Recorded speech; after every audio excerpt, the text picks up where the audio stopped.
Hi everyone. ఈరోజైతే నేను మీకు ఒక మంచి ట్రిక్ గురించి చెప్తాను. చాలా ఈజీగా సాల్వ్ చేసేసుకోవచ్చు. కాన్సిక్యూటివ్ నెంబర్స్ని ఎలా మల్టిపుల్ చేసుకోవాలి. కాన్సిక్యూటివ్ నెంబర్స్ అంటే ఏంటి? పక్క పక్కనే వచ్చే నెంబర్స్ని కాన్సిక్యూటివ్ నెంబర్స్ అంటారు. ఫర్ ఎగ్జాంపుల్ n+1 1 2 5 6 9 10 ఇలాంటి నెంబర్స్ని కాన్సిక్యూటివ్ నెంబర్స్ అంటారు. మామూలుగా మనం మల్టిప్లికేషన్ ఎలా చేస్తాము? 11 × 12 2 1s are 2 1 2s are 2 అలా వేసుకొని చేస్తాం. కానీ అలా చేయకూడదు. ఎప్పుడు ఎగ్జామ్ పాయింట్ ఆఫ్ వ్యూలో టైం అనేది సేవ్ చేసుకోవాలి. 11 × 12 11 ఇది a × b ఫామ్లో ఉంది. అలా ఉన్నప్పుడు a² + a. ఇప్పుడు మనకి 11² 121 ప్లస్ 11 చేస్తే 132. అలాగే 18 × 19 సేమ్ 18² 342.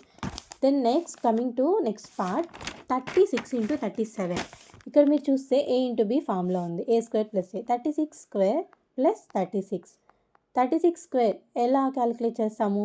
1 2 9 6. మనకి ఆల్రెడీ 50 స్క్వేర్స్ అనేటివి వచ్చి ఉండాలి, 30 క్యూబ్స్ అనేటివి వచ్చి ఉండాలి. ఎప్పుడు కాంపిటేటివ్ ఎగ్జామ్స్కి ప్రిపేర్ అయ్యే వాళ్ళు ఇలా ఉండాలి, అంటే అడ్వాన్స్గా ఉండాలన్నమాట. Same as it is 22 × 23 484. 22² 484 plus 22 చేస్తే 506. ఈ వీడియోలో కాన్సిక్యూటివ్ నెంబర్స్ని ఎలా మల్టిప్లై చేసుకోవాలో మనం నేర్చుకున్నాము. దెన్ నెక్స్ట్ వీడియోలో కాన్సిక్యూటివ్ నెంబర్స్ కాదు, వేరుగా ఉన్న నెంబర్స్, ఫర్ ఎగ్జాంపుల్ 22 24 అలాంటి నెంబర్స్ని ఎలా ఈజీగా మల్టిపుల్ చేసుకోవాలనేటిది నేను నెక్స్ట్ వీడియోలో షేర్ చేస్తాను.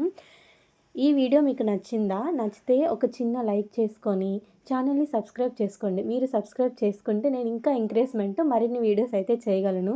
ప్లీజ్ ఛానల్ని సబ్స్క్రైబ్ చేసుకోండి.